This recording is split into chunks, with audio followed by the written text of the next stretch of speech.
Okay, so that's the 5 minutes. So you might have noticed that, or you might have been thinking to yourself that the normal contact force is only 10,000 newtons. That's what it was when the force was vertical. And so you might have been thinking that a component of 10,000 newtons can't possibly make up for the loss of the 80,000 newtons. But if you look at this diagram, we're going to have to get n by resolving vertically first to see what the vertical component of n is. And it's not just going to be composed of the weight force down anymore. The friction force that we've lost horizontally has shifted to being vertical. And so in actual fact, there's going to be quite a lot of normal contact force because some of this friction is now involved in it. So if we just have a little look at what we need to do, resolving vertically, we've got cos to close. So n cos 60, that gives us the vertical component, is going to be equal to the 10,000 down plus the component of this frictional force, which is 80,000 newtons resolved through this angle, and this angle is 30. 60 plus 90 plus 30 is 180. So if you tap that into your calculator and identify n from it, you find that the normal contact force is no longer 10,000 newtons, it's actually 160,000 newtons, which is going to be more than enough for our needs, hopefully. So now that we've got n as 160,000 newtons, we can now look at its horizontal component. So n needs to resolve away from this 60 degrees horizontally. So that's 160,000 times sine 60. And then we've still got a little bit of the 80,000 newtons, not so much. This angle was 30, and we're going to resolve away from it. So that's sine 30 to bring it horizontal. And so you need to be tapping that into your calculator. 160,000 sine 60 plus 80,000 sine 30. And it turns out that to 2 sig fig, that is the 180,000 newtons that we found out last lesson was required to go in a circle of 5 meters at 30 meters per second. So banking the track, crazy as it would appear to be, has provided us with the amount of force required to provide the centripetal acceleration that we calculated. And the bit to take from this is, yes, we have sacrificed a little bit of friction horizontally, but the bit we sacrificed horizontally got shunted onto the vertical, which increased the normal contact force, which meant that the component of the normal contact force more than made up for the loss of the friction. You might have seen banked tracks in the real world. Even gentle corners on gentle roads are often banked if you look carefully enough, slightly, ever so slightly. So pay attention as you're driving around, especially on motorway slip roads, like I mentioned last time. And you will also perhaps be aware of the USA's version of Formula One, which is kind of NASCAR, and the Indy 500 and stuff like that, where they just go round and round and round endlessly, oval tracks, but the ends of the tracks are banked because the cars can't go fast enough around the track otherwise. Okay, so we've done an example of horizontal motion in a horizontal circle, and we've also done motion in a banked circle. We've just, but it was still kind of horizontal motion. It just had a bank track associated with it. We now need to turn our attention not to the horizontal, but to the vertical. So I'm going to try and show you this video, and we'll see if that works. And you can ask me about it at the end, but just watch it first. Okay, let me know if it's not playing or you can't hear it.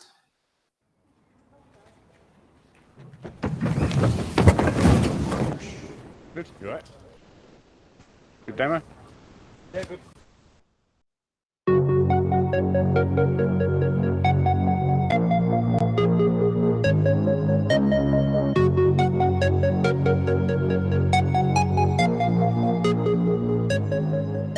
My name is Dane Walters.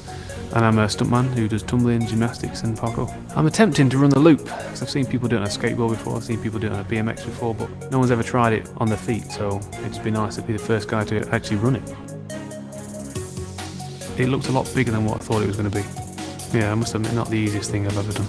To be one of the first people to do things is always one of my ambitions. You know, I want to try and keep pushing the boundaries even further and further and see how far people can go.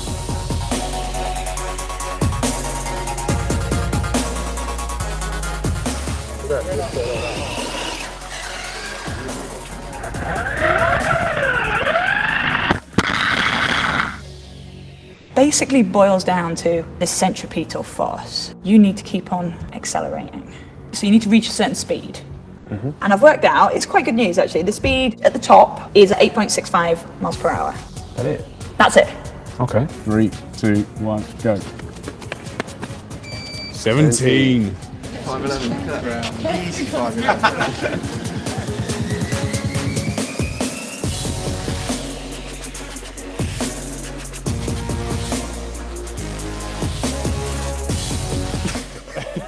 Can somebody show him that one back? Well, this one's it. I know I've said that 3 times now, but this one is it. But I'm close, I reckon I'm close. Getting close. You can't really go any further until you take the match out. Yeah, let's get rid of him. Let's go for it.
What we're looking at now is motion in a vertical circle.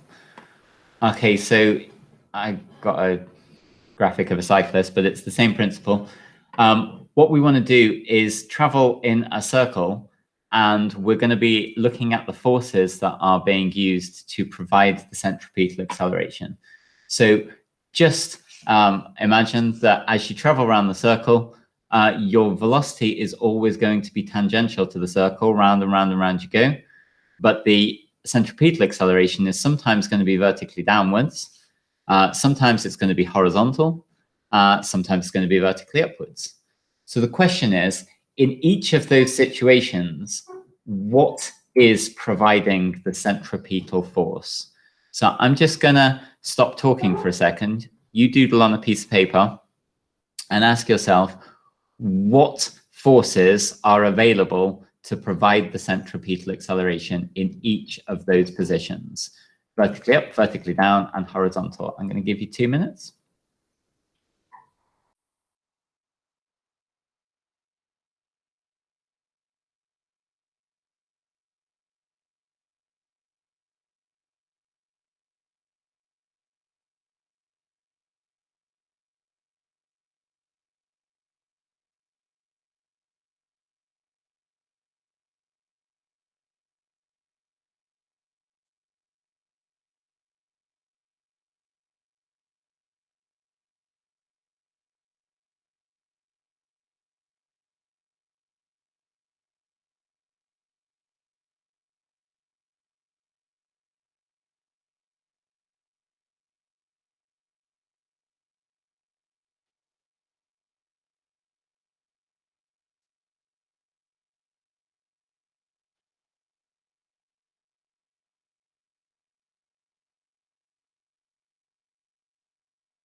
Okay, last 30 seconds.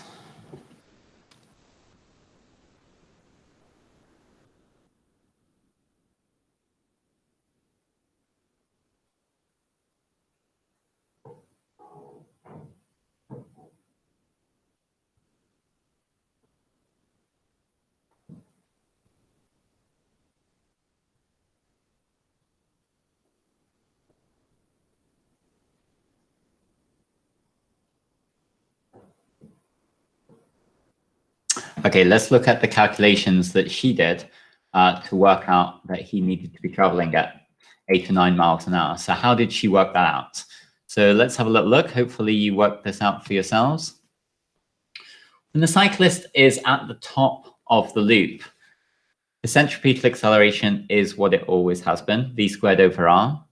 V hasn't changed, r hasn't changed. We're just asking the question, what's going to provide that centripetal acceleration? So at the top of the loop, we've got two forces available to us, and between them, they can do the job, hopefully. So we've got the normal contact force, which you remember is always away from the surface. And then we've got the weight force, which is always vertically downwards. So at the top of the loop, both of those forces are pointing downwards, and both of them are available to provide the centripetal acceleration. And so this is what I was saying to you in class the other day. Always start your formula, your first line of your formulas with F equals ma. If you do that, you can't go wrong. F is the resultant force, which in this case are the two that we've identified, the normal contact force plus the weight force. And that's equal to mass times acceleration, and the acceleration is v squared over r. Okay, now we want to just ask the question, how did she calculate that the cyclist would fall off at a certain speed, or needed to go at a certain, the runner, sorry, go at a certain speed? Well, that rests upon us agreeing on what falling off means. And if the person at the top of the loop has fallen off the loop and they're falling through the air, then they're no longer touching the loop. And therefore, at that moment, the normal contact force will be 0. And so in actual fact, the point of falling off is when we set n equal to 0. So if we do that, then this term disappears, and the weight is just mg, and our m's cancel out. And so we find out that the speed that we need to be traveling at is the square root of g times r.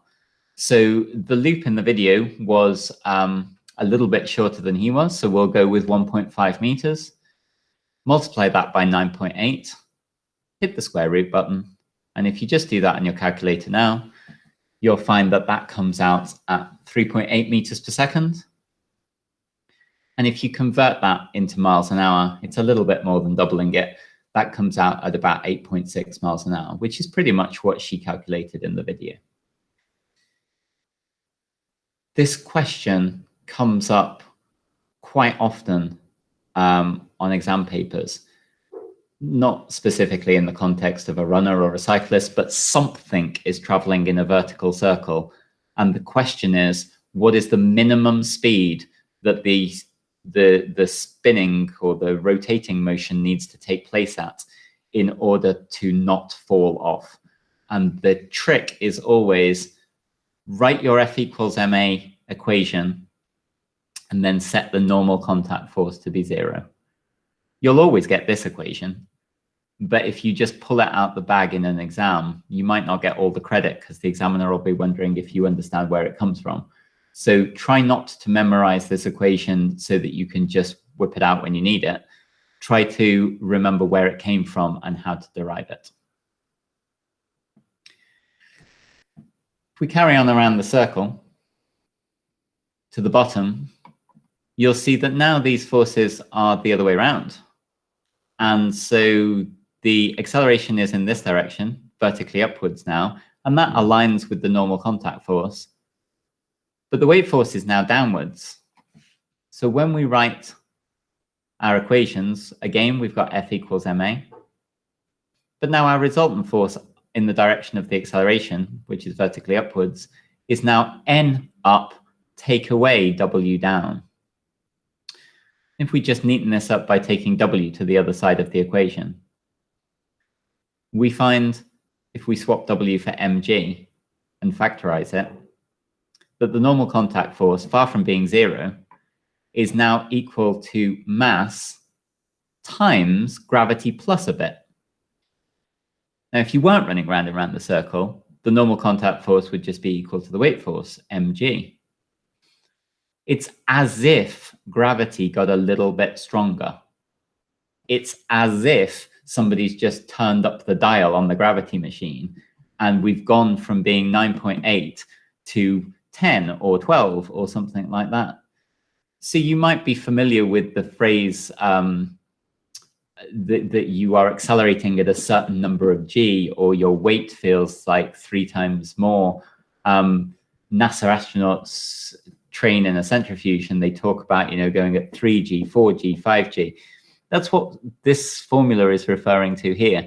Normally, you would experience one lot of g, m times g.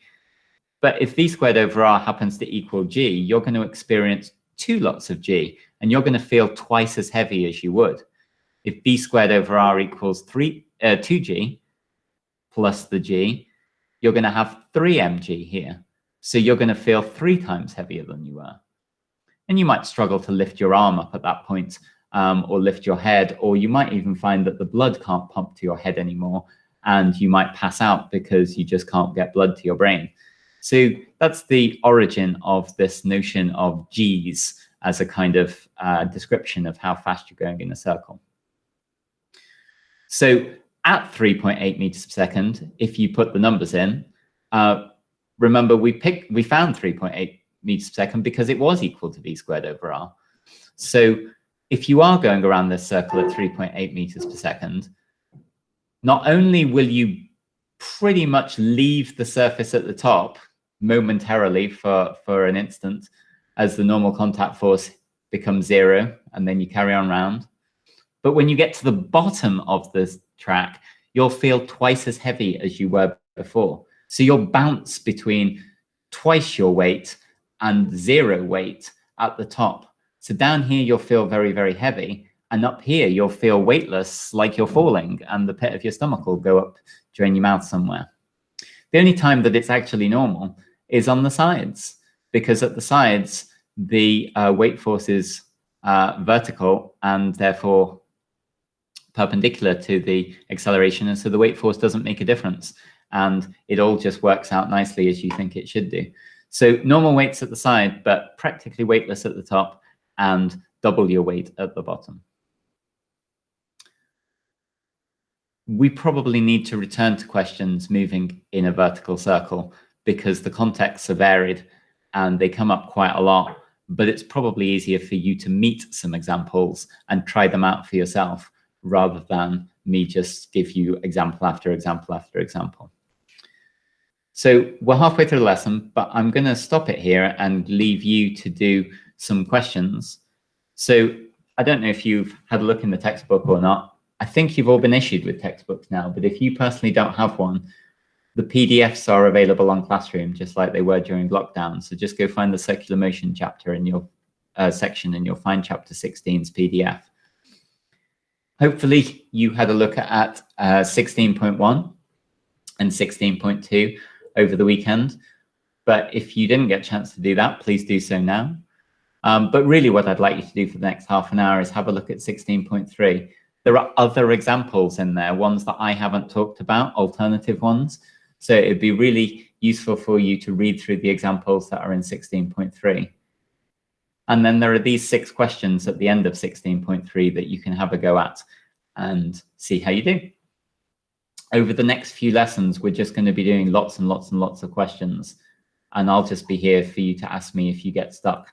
So make a start now, do the next half an hour, try and get some done, but we'll be continuing with them next lesson.